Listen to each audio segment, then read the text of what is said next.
Okay, good afternoon, ladies and gentlemen. My name is Conall O'Moran. Conall, rhyming with tunnel is how I pronounce it.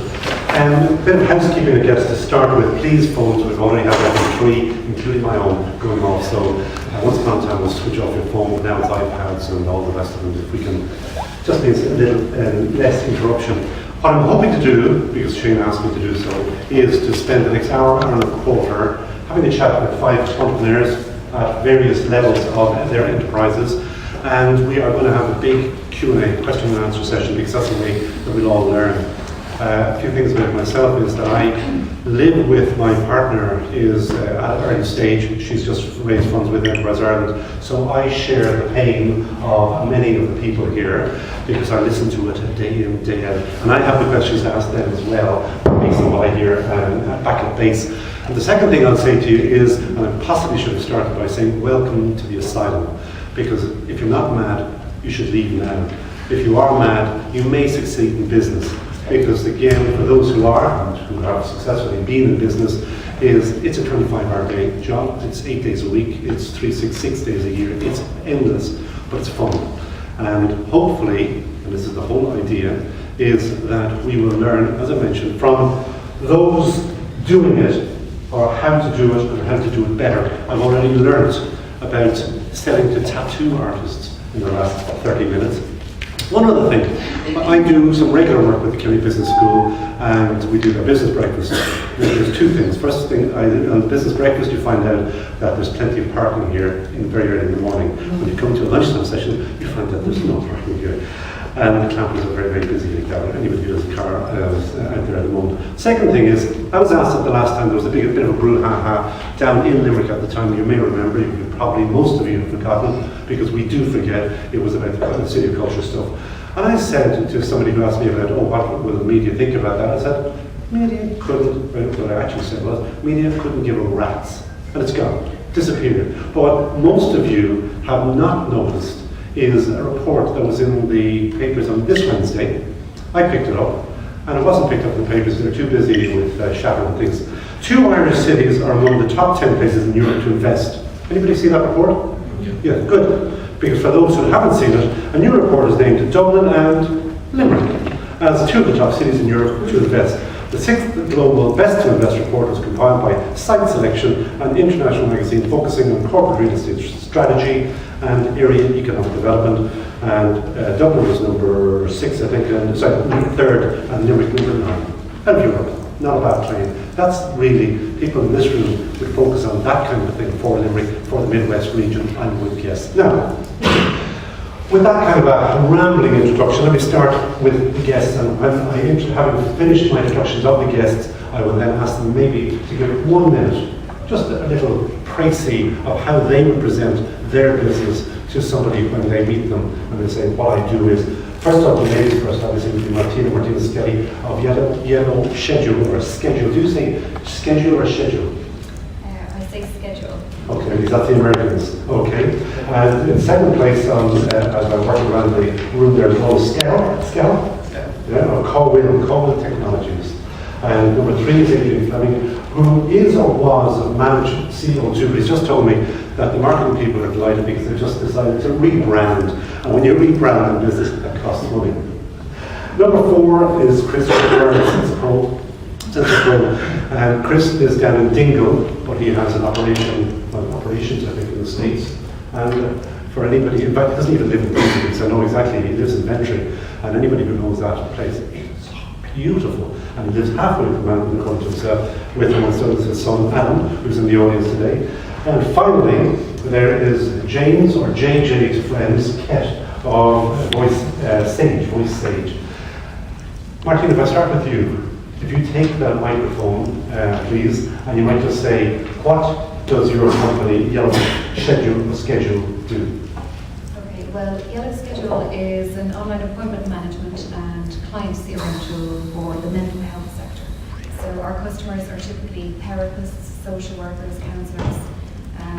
We're targeted at the US audience and the UK, primarily the US. And what we do is we take the appointments process and we streamline it from start to finish. So we enable them to put appointments in, automatically send out reminders to their patients. Patients are asked to confirm or cancel appointments, and then we correlate this information and we display it visually within their schedule for them. So in the background, at this stage we've put through 300,000 appointments has gone through the system, so we're getting a lot of nice data around that particular vertical. So in terms of being able to crunch numbers and look at average no-show rates, lead-in booking times, busy hours of the day, quiet hours of the day. So to be able to feed that back to our customers and to enable them to really fine-tune their day and not to have any wastage. Thank you, Martina. Ronan, Conall, what does Conall do? Conall is a spin-out.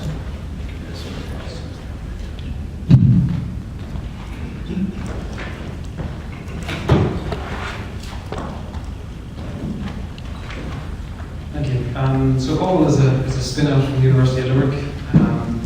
So Conall actually plays on the Irish words of where is Conall. So initially we started trying to help people find their hotels after a hotel booking. We've sort of changed over the couple of years, you know, in typical startup fashion, we pivot, find the right product and grow it. So we started selling our products into directory inquiries actually for a couple of years. So you call it inquiries and you get a text back, and then we enrich the experience by helping you go to that business that you just called for. And in the last year or so, we've built on the analytics that have been generated from that product, and we split it out as its own separate product. We provide that then as a white label into enterprises, so we actually have to gather customer sentiment, feedback, and things like that. But the majority of our products have and always will be delivered on mobile devices. So that's kind of what we do, and looking forward to that. Adrian, first you might even tell us what the new company is going to be, or the old company with the new name. Yeah, well actually that's a story in itself really. Managed CO2 does what it says in the tin. We provide software to multinationals to help them manage and report their carbon footprint. But over the past few years we have evolved a good bit and cover more energy, utilities, travel, you name it, whatever is part of an organization's corporate social responsibility program, that's what the software now manages. And so recently we went into new markets such as Australia, and the first response we got was, we are okay for CO2, you know. We don't really want to talk about CO2. And so the Australian guys were just screaming for a name that doesn't exactly limit us. So the new name of the company is Acuvio. It's a play on ACC being, you know, for accounting and for accuracy and acceleration, and VO being the Spanish interpretation in some ways of to see or to visualize, and just putting the two together essentially. So far so good. It goes live on May 19th, new website and all that. So it should be interesting. Hopefully we'll keep the Aussies quiet and stop complaining about the name. Bond going out with that, and of course we'll come back and discuss more about that. Chris, Sensor Pro. Thank you, Mike. Congratulations on your rebrand. We've just had a rebrand ourselves this year. And basically Sensor Pro, marketing term, it's an enterprise. Cut straight across you, Chris, because this is not your first time around. You're daft enough to have gone into the ring for the second time.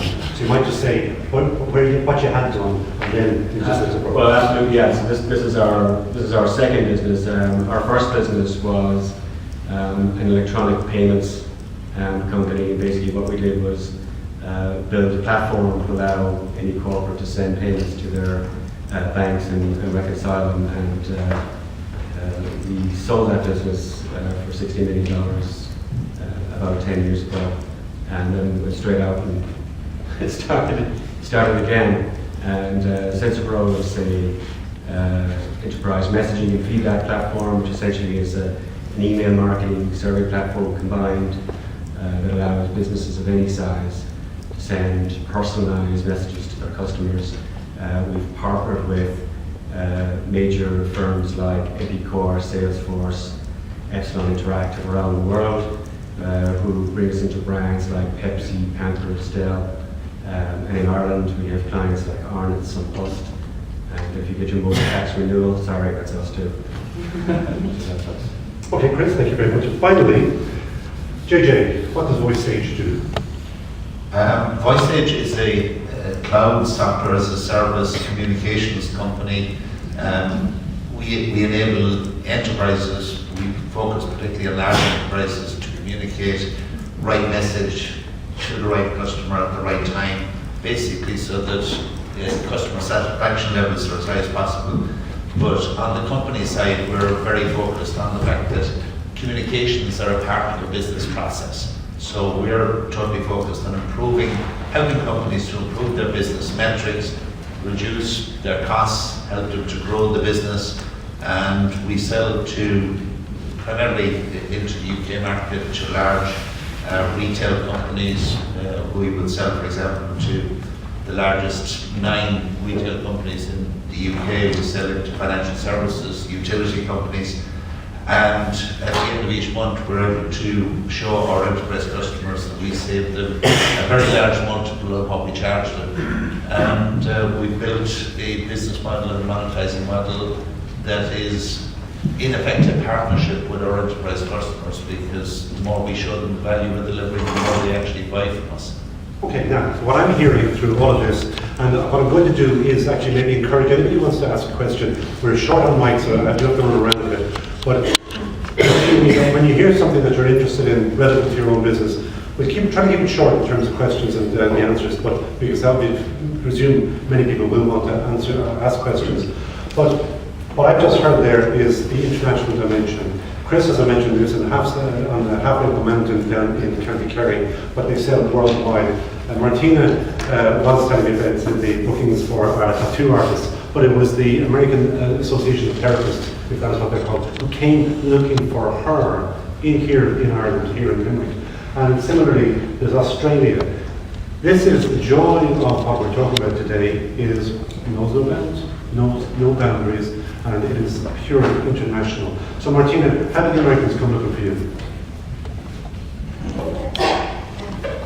My background for the last 10 years was digital marketing.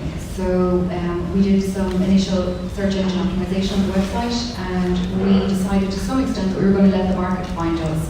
So what group of people had already identified that they had an issue either with no-shows or how their appointments were booked. And we did see the tattoo artists, the dog walkers, the driving instructors, but we also saw a very strong cluster of therapists, counsellors from the US.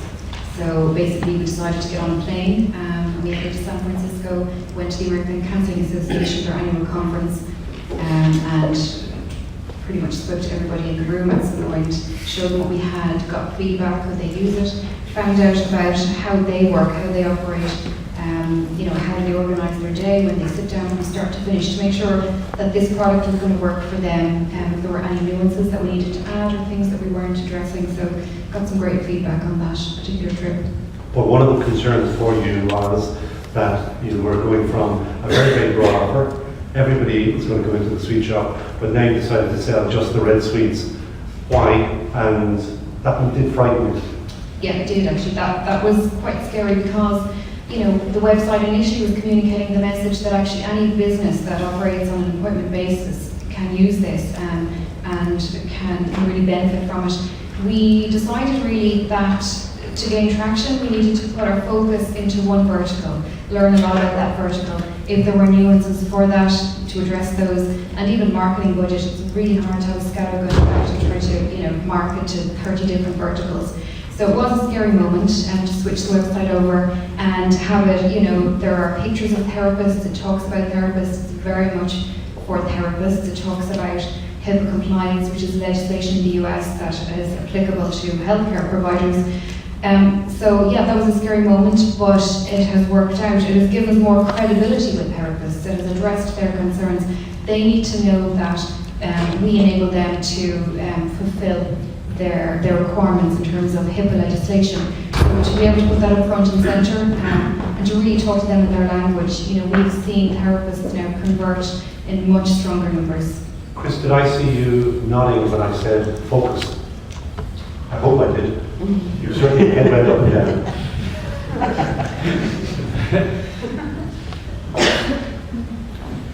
About focusing your business.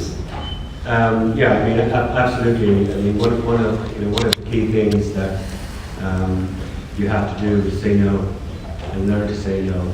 There's business you have to say no to, but focusing on your core ability is absolutely critical. So that's certainly what we do. We've been tempted to get into, people ask us to do other things, but we don't. And in terms of the international dimension, of course, it's not easy. Our expertise was in identifying the product roadmaps of larger enterprise firms, knowing that they had gaps in filling. How did you get that intelligence? Well, by networking and either knowing the parties involved or knowing the software platforms involved, and that's what we did in our prior firm, and that was successful, and that's what we did here.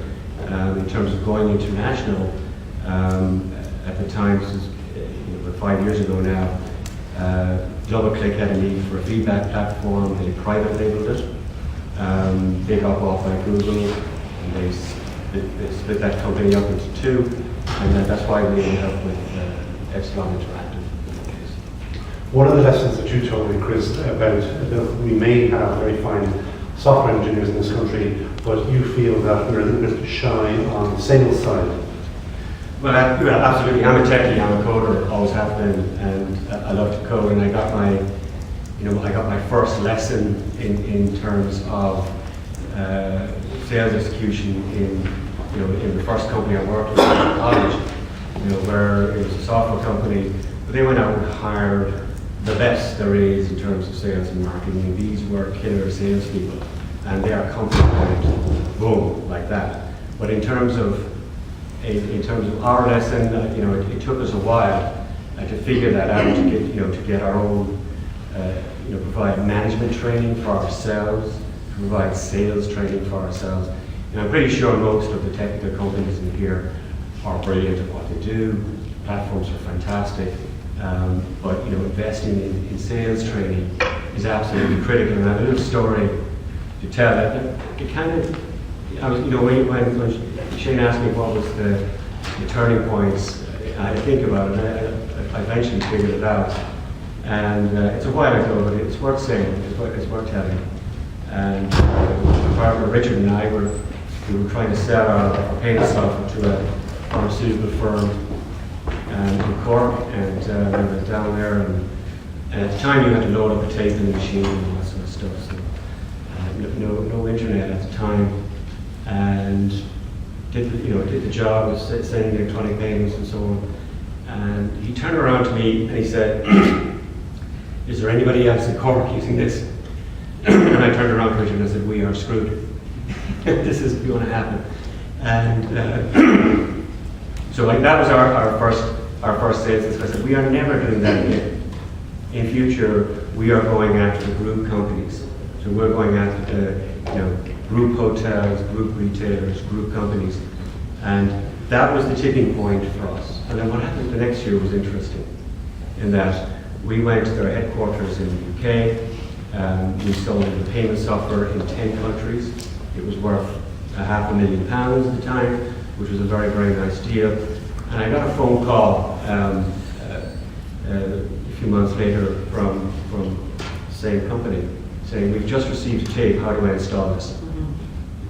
So that taught me a real lesson in terms of knowing who your buyer is, who are you selling to, and that was a critical point for us. And that gave us, it was kind of like an investment to go further and set up an office in the US and take it there. Now that's easily said, Yes. because I'm going to spread this around, because on the Sunday Business Show we've done a lot of this kind of stuff of advising of how to go to Turkey, Brazil, US, or whatever. I thought, oh, we're great, we're going to be telling them, it's dead easy. Now that I live with somebody who's at that stage of thinking about opening in the UK, I gather that it is very, very, frightening is one word, but certainly fear and trepidation comes. When you were opening in the States the first time, did you take advice, or did you just look at the map and say, New York looks like we're close to Limerick, or? Yeah, and I understand that, and that is the problem in that people are hearing lots of different advice. You have to be in San Francisco, you have to be in New York, and certainly you do have to locate your business in certain places if you want to be successful in certain areas, you need to be on Madison Avenue and so on. But that isn't actually the reality. But before I answer the question, one of the reasons I agreed, Shane convinced me to come here was, he said, you can run a business from anywhere, and I said, absolutely you can. And I run the Dingle Quarter Dojo, and the first thing I say to the class is, Skype came from Estonia, Angry Birds came from Finland, so we can easily do the Skype from Donegal. That was fine. That was just to set things for them. But I was discovering it wasn't really working. And the kids, it didn't really matter to them. And because as far as they were concerned, success was not connected to where you came from. And that's worth repeating. That success is not connected to where you come from. And what struck me was, I'm saying this to the parents. It's us. It's not the 9-year-olds. It's us that seem to have this issue.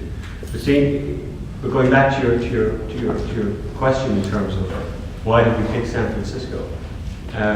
Again, this is our experience. It isn't necessarily the formula. It's my view that a lot of these firms end up because that's where people choose to put them, usually because the CEO lives there. We have partners in the US, and they're in the back of Beyond's, but they've built these huge companies, and they're in tiny towns, and they employ hundreds of people, and they all come there because they get paid. Okay, and so the reason we went to San Francisco, it was a beautiful spot. I was just explaining that area. We were in a little town called Mill Valley, outside of Sausalito. It's beautiful. But the reason was the guy we hired to run our business in North America had a house over in Muir Beach. If he happened to be in Atlanta, that's where we would live. And ultimately, the company that acquired our business was out of Peachtree Road in Atlanta anyway. Ronan, you've gone to Scandinavia. Why Scandinavia? Well, I suppose our product was meant for mobile devices, and Scandinavians had a huge penetration of mobile devices. But our approach to selling software was slightly different, because we're selling into enterprises, and we're selling into quite large corporate entities. In Scandinavia, it's in Euro and Centrali, they're kind of the Eircoms, the BTs of the world. And the only really way we could get into them was join industry meetings. So we were joining these director inquiry meetings that met up twice a year. So we didn't spend money on marketing, we didn't have a fancy website. We were very much we had to meet people, we had to buy in, and then ultimately we actually had to hire salespeople who were in that industry for 20 odd years. And once we sort of appreciated that, okay, we were technical people, we built really good technical solutions that sort of scale up, but we needed salespeople. And once we brought salespeople on, the sales came. And that was a great eye-opener. The Scandinavian guys were brilliant, because they just went, how do we do this? That was one of our quickest sales, whereas the rest, they were hard work. They were just hard work. Which is the essence of business. Which is the essence, but we got early wins. We thought this is brilliant. This is how all our sales go. 18 months was our after that 18 months was a typical sales cycle, which is a lot. Adrian, you mentioned Australia. Why Australia? There's actually a really interesting story behind that one. We only recently opened the Australia office just before Christmas. Whereabouts in Australia? Sydney. Go to the centre of it if you're going to go anywhere in RV. But our first Australian client actually came to us in 2011, and it's a really bizarre story.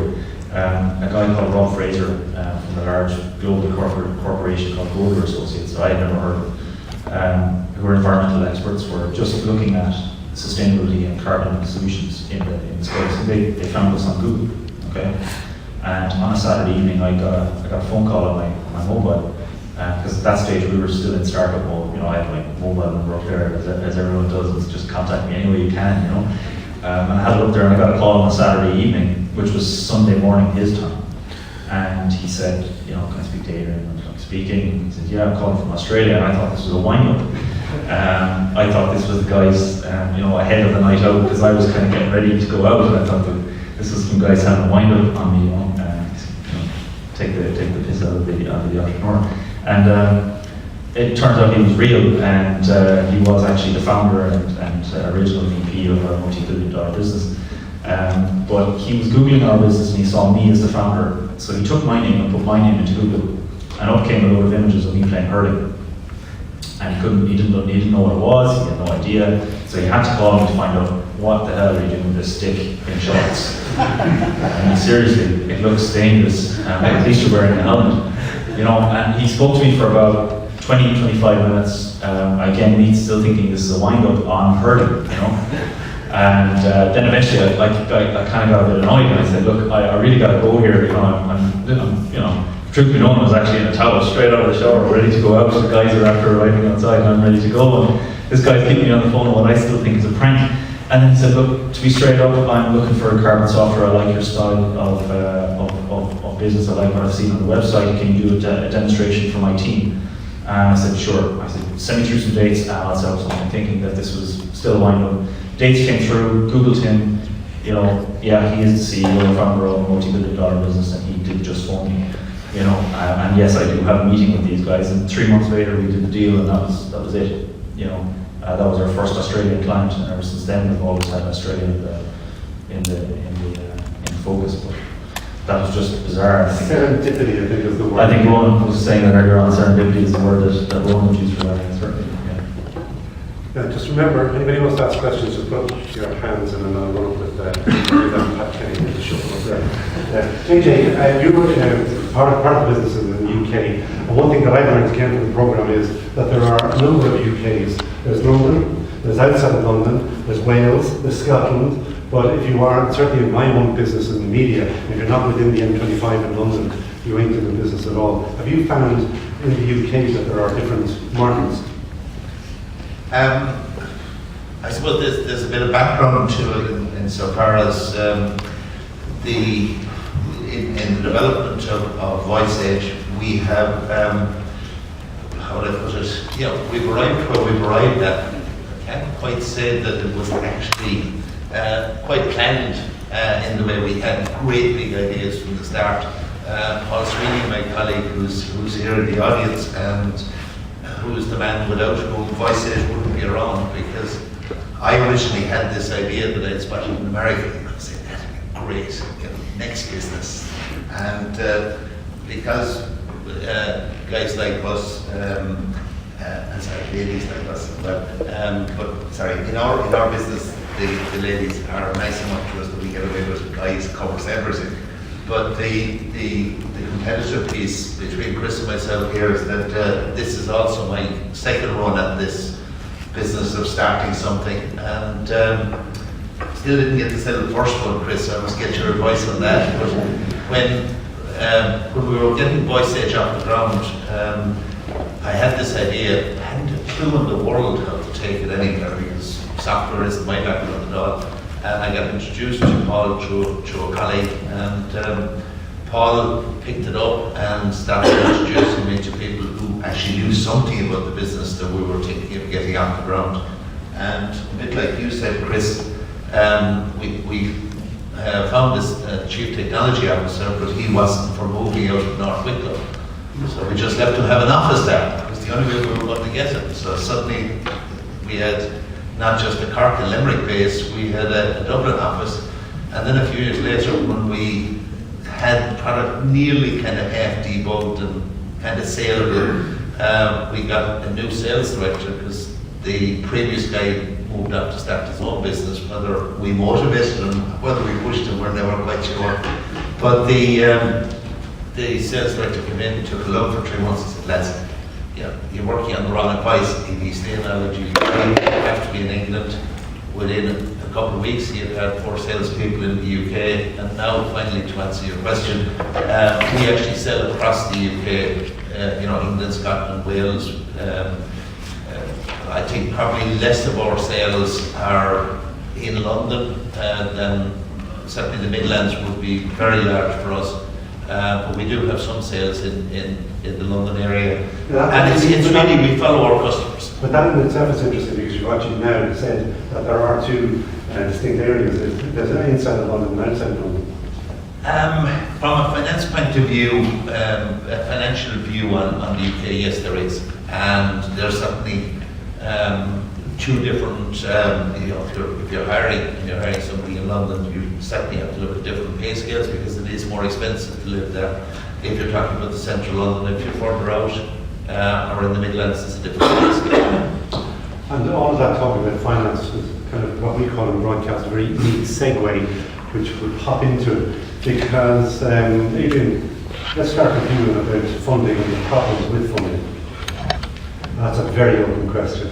It's a very open question. Everybody in this room, it doesn't matter if you're even at Chris's level, there's the next level of funding. And where you can find it and whether you want to go there. Because I will be asking JJ about seed funds as well. As, what are you selling? Are you selling your next generation? Are you selling the kids, or what are you selling?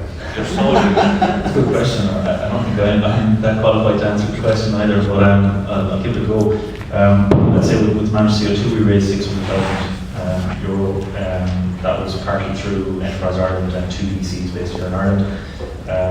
In order to get the funding over the line, I mean, remember this is 2011, this was when VCs were putting money into anything but startups, and it was pretty difficult to say the least, but I think we spoke on the pitch to do about 20 to 24 or 5 different VCs and investors up and down Ireland, and maybe 4 or 5 in the UK and 4 or 5 in the US. And ultimately what we had to do was really, really tough. We had to bring 2 investors to come together to partially fund the funding round. It was excruciating, to say the least. On the other side of the coin, to be more positive about things, I'm involved in another startup called the Delivery Guys. And we recently sat down in front of our first investor and we asked for a sum of money in the hundreds of thousands, and he said fine. And then he said, what's your plan for the next round? And we explained what that was, and he said fine. And he said, look, I'm away for the next couple of weeks. I'll write you a check, I'll forward date it, and let's hope the lawyers will have it done by the time that check comes to bankable state. So was that your second round funding was already in the bank? Yeah, that's exactly it. Yeah, that's this other venture. You don't have a lot of numbers as well, do you? I wish. I mean, I was kind of sitting there in disbelief, not really believing what I was seeing. To be honest, I mean, I still didn't believe it until I saw the cash in the bank. In that instance, but what it does say to me is that the difference between Managed CO2 is, let's say, a traditional enterprise growth business that is difficult to get into that hockey stick model that investors are looking to see. It's more likely to go in a sort of a slow growth or a gradual growth area, and truth be known, that's the way it has turned out, so maybe the investors were right. With something like the Delivery Guys, then, where you actually have a franchise model backing it, where you've got exclusivity across 2 countries, that allows you to grow at an exponential rate, where there's a very, very strong market demand. From that perspective, an investor would probably say, all right, yeah, that's an easy decision. So to answer your question, I think the key thing is not about how do you pitch your business to an investor, it's about how do you maximize your pitch, or how do you put it in the best light possible that the investors are looking for, in my view. And sometimes your business is just perfect for investors, and other times it's just not. It's a harder slog, and seeing it both sides, I suppose. JJ, you mentioned that you sell your soul when you cash in, or that you look for finance. Yeah, it's fundraising is obviously key if you're endeavouring to build a business, and obviously it varies depending on what size business you want to build. Most businesses starting up in Ireland today need to look at the international dimension as soon as you possibly can. You've got to build the core piece first, and the advice I usually give from my past experience is, it's all in the story.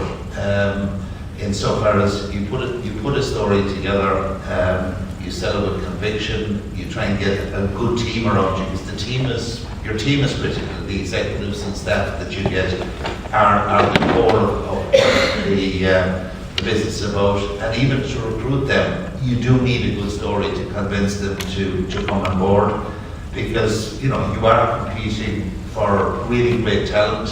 and you're looking for that special person who's willing to join a startup, hopefully get some shares of the company, but they're not maybe getting the larger salary they might get from an international company with the associated perks, and therefore there's some competition on that. But in relation to raising the money, it's put the best story you possibly can together, sell it with conviction, show the quality of the team that you're assembling, and then paint the picture as big as you possibly can, and make sure that you don't regard any no's as personal. I kind of phrased when I was fundraising for UCC and competing with Ed Walsh here in Limerick at one stage, where no's are let's just do something different here for a second. Would everyone in the audience just close their eyes and paint a very short picture? If you don't close your eyes, it won't happen. Okay, so just close your eyes and imagine you're in this large, beautiful garden. The azaleas, the rhododendrons, the handkerchief tree with the white, they're all, the breeze is fluttering, there's the smell of roses, and in the middle of the garden, there's this big, big pond. It's a huge lake in actual fact. And in the middle of the lake is an island. And on that island is paradise. And there's a big box of cash over there. A huge box of cash that you can just get across. But there's no bridge. And you haven't got a rope or anything. So you've got to get across that island somehow or other. Now, if there were only stepping stones, so regard every no you get when you're collecting money as another stepping stone to get across to that island. That's what fundraising is all about. You can wake up now. I love these sessions, you never know what you're going to hear. Chris, I would call you that you're also on the senior team with JJ in terms of what you've been through and what you've managed to raise. Have you seen any, by the startup or a little bit further down the road, being absolutely ripped apart by a VC at fundraising round? Yeah, I mean, there's lots of stories, of course, and there's the argument of bootstrapping versus taking money. I think you made the point really well earlier on. You gotta know what do you want? Do you really want to run a big company? Because I can tell you, all your problems are going to be managing people. That's the number one issue for startups is managing people. So do you want to scale? That's the very first thing I'd ask myself. In our first business, we actually did get funding of over €1 million. We actually didn't even end up spending it at the time, but it was a great comfort. And certainly when you get that money, you're off. Martina got funding there recently, and it's a fantastic thing for our company. Once you have that money, you can do lots of great things. So it's a wonderful thing to have. But it's not just money. It's third-party validation that you, as a leader, you in terms of running your business, in terms of your product and what you've built, people think it's good and they're backing you. So it's a wonderful validation to have. So that would be the argument for investment. I always say in terms of when you're looking for money, if it's €5,000 or €10,000, I always say that that customer aid outperforms grant aid every single time. And so when I look at Enterprise Ireland and the brand process, I usually don't do that because I look at the level of effort involved and I say, what's the return? And if I put that same effort into getting customers, then I think that's better for my business overall. So that's what I do, but it doesn't suit everybody, but it's just what I do. Okay, first question, this lady here. Hi, I think you said that you really have to be focused in your business and your business becomes a focal point. And then I also heard someone else said that you have to learn how to say no. And so my question is more for at the very early stages of the company, how do you know that you're making the right decisions, that you're telling the right people yes and the right people no? And how do you measure the success or the growth if you're not actually taking in real money? So how, like, was there any red flags, any green flags that says, okay, yes, I'm doing this right, I'm saying no to the right people, I maybe not clients or people who are paying me, but I'm going in the right direction. How do you measure that success at an early stage? That's a brilliant question because I think someone else said earlier, your customer defines you, and especially that first customer, that second customer, they absolutely define you. When your initial customer in Australia, they really helps you. But if that's, because what they're going to do is drive product development, they're going to flesh it out, and it's going to drive other similar customers. So if you get that wrong, you could end up down an alleyway.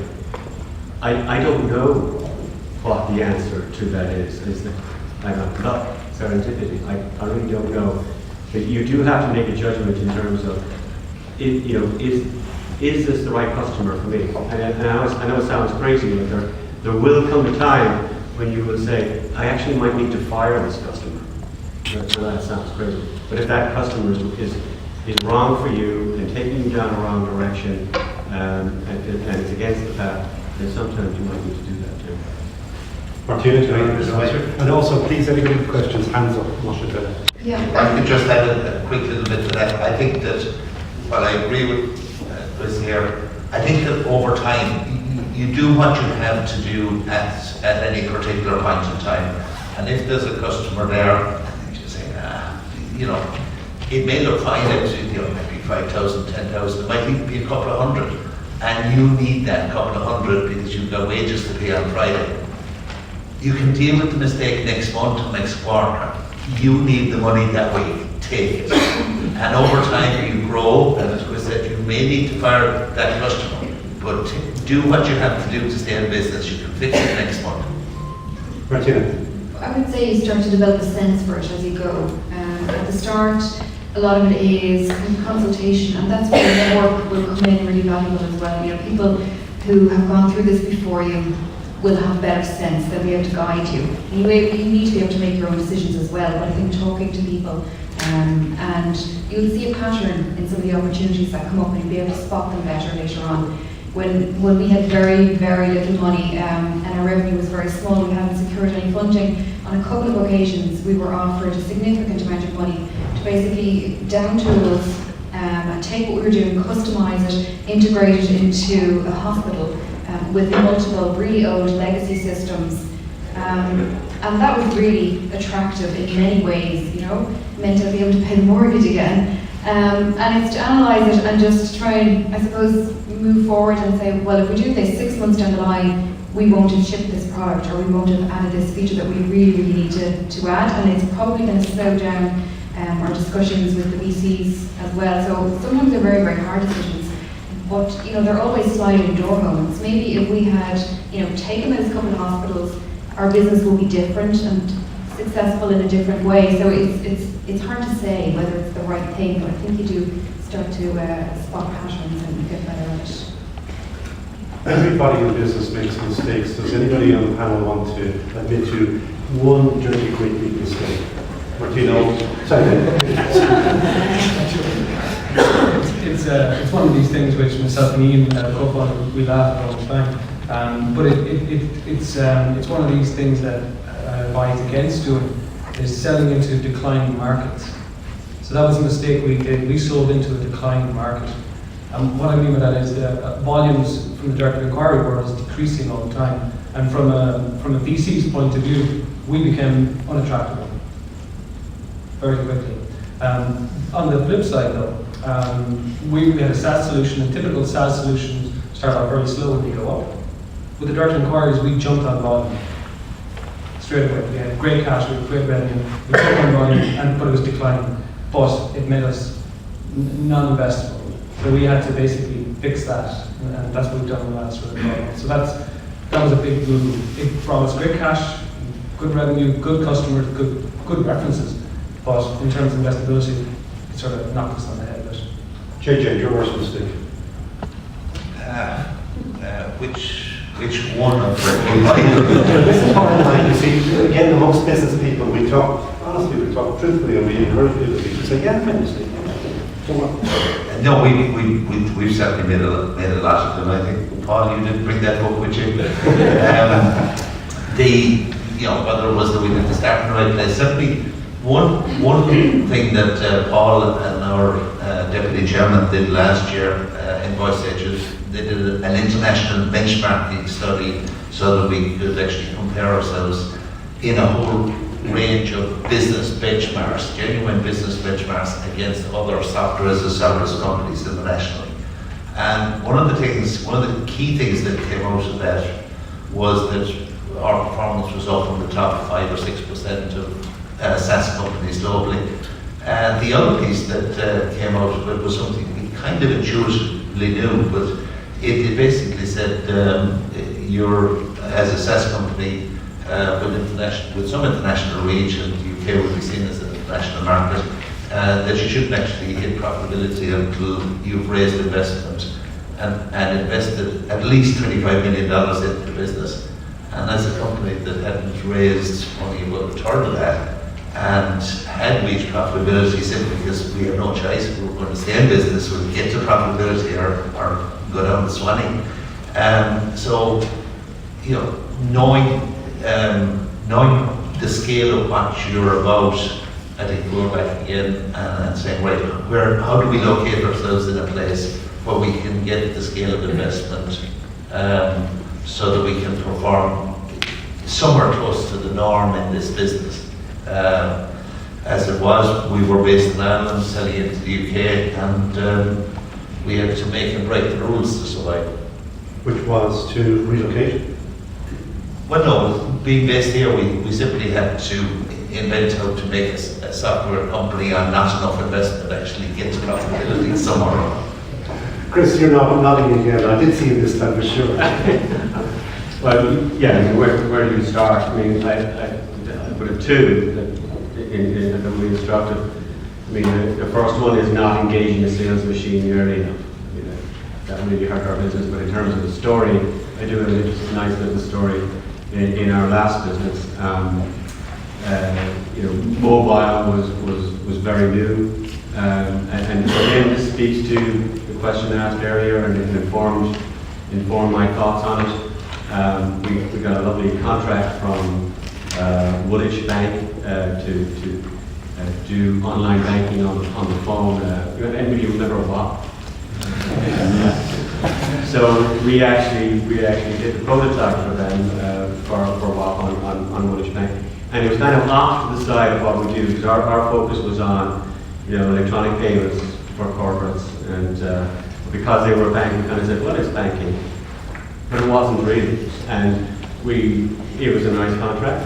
So again, we said yes when you said no, but it diverted tons of programmers and loads of resources, and it was a huge error, and we just had to wrap it up and dump it in the end. So it was a waste of time in the end.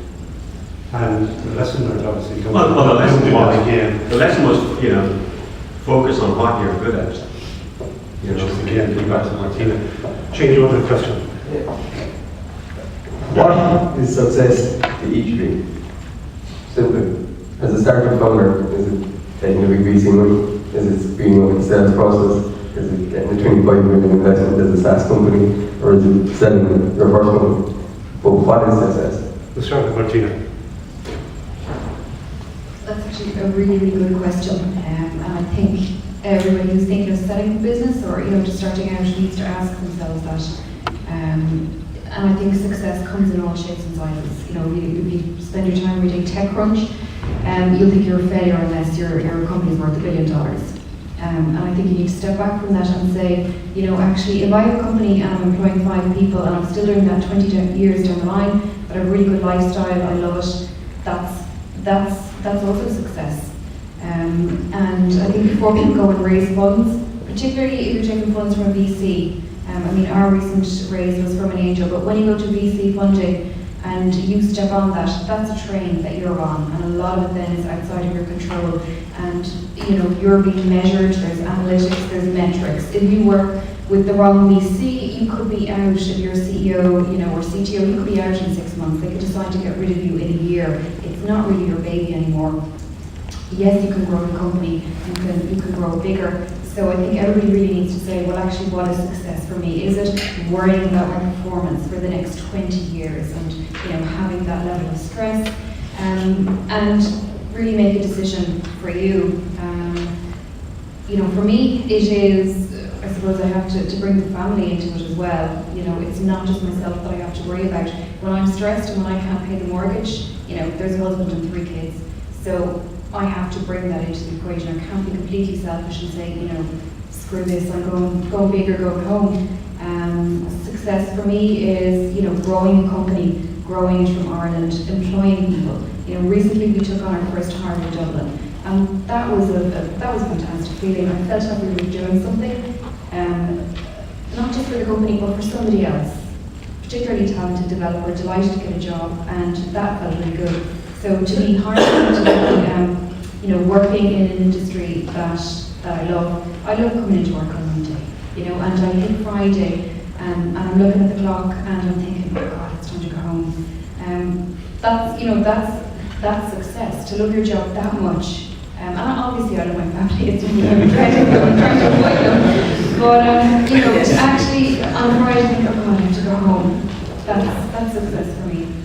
Ronan, same question. Yeah, it's a tough question as well. What is success and how do you define it? I think from my point of view, I spent a long time in university. I was a very self-driven kind of person, and I'd often find it hard to work for people. So when you start your own company, the boss is the person you see when you look in the mirror. That's the boss. So for me, I really wanted to work for myself. I wanted to go to university and work for myself. I like the quality of life as well that I have. I don't like the fact that it sort of preoccupies my mind 24/7 all the time. You just never switch off. This is one of these things. Whereas with people who work, 9 to 5, they can switch off and they can have the weekends. We're on call, or we have to man the system. But in terms of success, we want to grow the business. We want to hire people, and we're doing that. It's really nice to know that at the end of the day, you can pay somebody, they enjoy working, and I enjoy working with that person as well. Would we like to sell the company? Absolutely. I mean, that's another thing we'd love to do. That's another gauge of success. Can we actually exit with this company? That's always in the back of my mind. How do we do this? I suppose the last thing for success is it's actually using our own product. I love getting an SMS knowing that we delivered that service, or we did this, or we did that part of it. That's a real kick. I love that. So for me, success is receiving a text message. Last time I was down here was Adrian, Tony Smurfit, and just when you say about the success of selling your company, I'd say that Tony Smurfit considerably run over by the cavalry instead of his company, and he measures that as his success as well. And he told me he'd spend something like, was it 265 days a year out of the country. My good God, has he given his life over to that company? Adrian, same question. I suppose it's a mix of things, to be honest, but I think the main thing is the challenge. For me, I think that being in control of whether or not the company succeeds or fails, I think there's a good kick out of that as well. Knowing that, like one thing I really got a kick about, or got a kick from, was when the company was going absolutely down the tubes, that I was able to kind of, get everyone in the team into a room and say, right lads, we're going to change this, we're going to do things differently, this is what we're going to do. And we had to make some decisions. We had to let people go at that stage a couple of years back, and we had to change the direction of the company, and we had to really just take it by the scruff of the neck, change it and move it. And we were then kind of hostages to our own success or failure, and thankfully that worked out. But I think that there's a good kick out of that. Obviously money as well is nice. Chris? Hard to top Martina's answer, actually. That speaks to a lot of my answer, but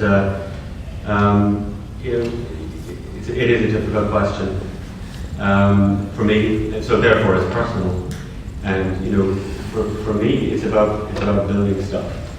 So, you know, it's a bit like an architect who takes pride in the buildings. You know, we made that.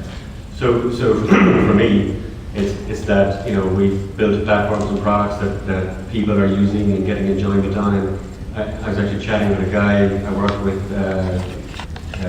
15 years ago in another company, and he was telling me he was going to install a product I wrote 20 years ago for a big brand in Europe. So that you get kind of a kick out of that sort of stuff. That code you wrote so long ago is still alive. But also, as Martina was saying, it is about, you know, building a business and building a community. And in fact, Paul Sweeney and I had this discussion a few weeks ago about domain expertise. And within our company, we have amazing people, who have amazing domain expertise. And we wouldn't be able to do what we're doing without them. And you know, in two cases that I can think of, we've been working together in different companies for 25 years.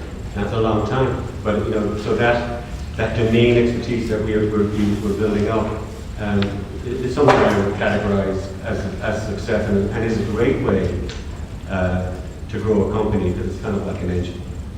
Finally, JJ, please have one question here to follow. I think I'm going to do the same as Chris. The lady on the panel here actually just really floored the answer to that and covered it for all of us. But to me, you know, success, creating opportunity is part of it.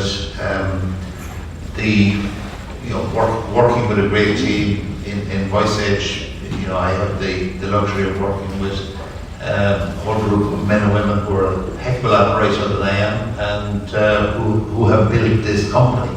And they're great people to work with, and the people who make things happen, the people who'll be willing to take the risk with us along the way. And you know, we do get some satisfaction from the fact that we're the only Irish company. We hadn't started this, there wouldn't be an Irish player in the international soccer as a service space that we compete in. And finally, there is the piece of, as I keep saying to Paul in particular, who's much gentler on this than I am. You know, the money element does come into it. So one of the things that I think is important is at least endeavouring to try and say, in starting this business, we'll create a situation where you have financial independence. If you generate more than financial independence, there's loads of great charities and philanthropic organisations, including UL out there, who would more than willingly take any surplus after you. Now, we are going to run out of time very soon, but the panelists have all told me that they will stay on afterwards, because I presume many of you will want to have a one-on-one chat with them, because I think that some of the stories and their experiences will serve directly to maybe to help with your own business. Before I do that, there are not one but two questions for this gentleman. I am Jeremy, and yes, I have two questions to the group as a whole.